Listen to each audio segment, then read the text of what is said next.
Hyderabad కోటిలోని Osmania medical కాలేజీలో allied science విద్యార్థులు ఆందోళనకు దిగారు. కలోచి యూనివర్సిటీలో 860 మంది విద్యార్థులు ఉండగా 16 మంది మాత్రమే ఉత్తీర్ణత సాధించడంపై కాలేజీ ఆవరణలో బైఠాయించి నిరసన వ్యక్తం చేశారు. ఫెయిల్ అయిన 844 మంది విద్యార్థులకు న్యాయం చేయాలని డిమాండ్ చేశారు.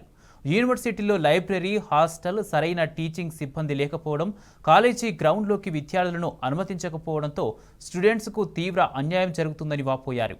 ప్రభుత్వం స్పందించి తగిన వసతులు కల్పించాలని కోరారు.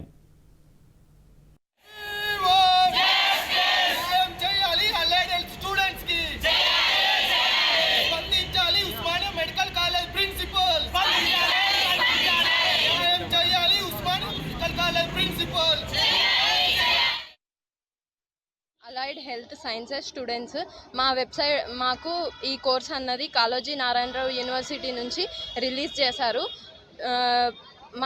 మేమందరం పాస్ అవుట్ అయింది 2021 ఇయర్లో. మా బ్యాచ్ ఇప్పుడు అలైడ్ సైన్సెస్ బ్యాచ్ మాది 2022-23, కానీ మా క్లాసెస్ స్టార్ట్ అయింది 2023 ఏప్రిల్ 15 రోజు. ఆ రోజు నుంచి క్లాసెస్ స్టార్ట్ అయినప్పుడు స్టార్టింగ్లో మాకు బుక్స్ లేవు, ఫ్యాకల్టీ లేదు, క్లాస్ రూమ్స్ లేవు, అండ్ ఏ ఫెసిలిటీ అన్నది కల్పించలేదు మాకు. కాలేజ్ అయినా యూనివర్సిటీ అయినా సిలబస్ అనేది మాకు ఎగ్జామ్స్ ముందు 2 months ముందు వచ్చింది. ఎగ్జామ్స్కి ఎగ్జాక్ట్గా 1 month ముందు నోటిఫికేషన్ రిలీజ్ చేశారు. దానికి 1 month ముందు సిలబస్ అన్నది రిలీజ్ చేశారు. ఆ సిలబస్ అన్నది ఇచ్చాక కూడా అవుట్ ఆఫ్ క్వశ్చన్స్ వచ్చి అయినా కానీ మా వంతు మేము రాసాం సార్. రాసినా మాకు మార్కులు అన్నది తక్కువ వేశారు. మేమందరం ఇంటర్లో 900+, 950+ మార్క్స్ వచ్చిన వాళ్ళమే.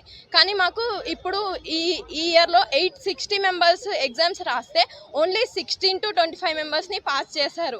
అలా ఎలా జరుగుతుంది? 900 మార్క్స్ వచ్చిన వాళ్ళు ఇప్పుడు ఒకేసారి ఇంతమంది ఫెయిల్ అవ్వడానికి కారణం ఏంటి?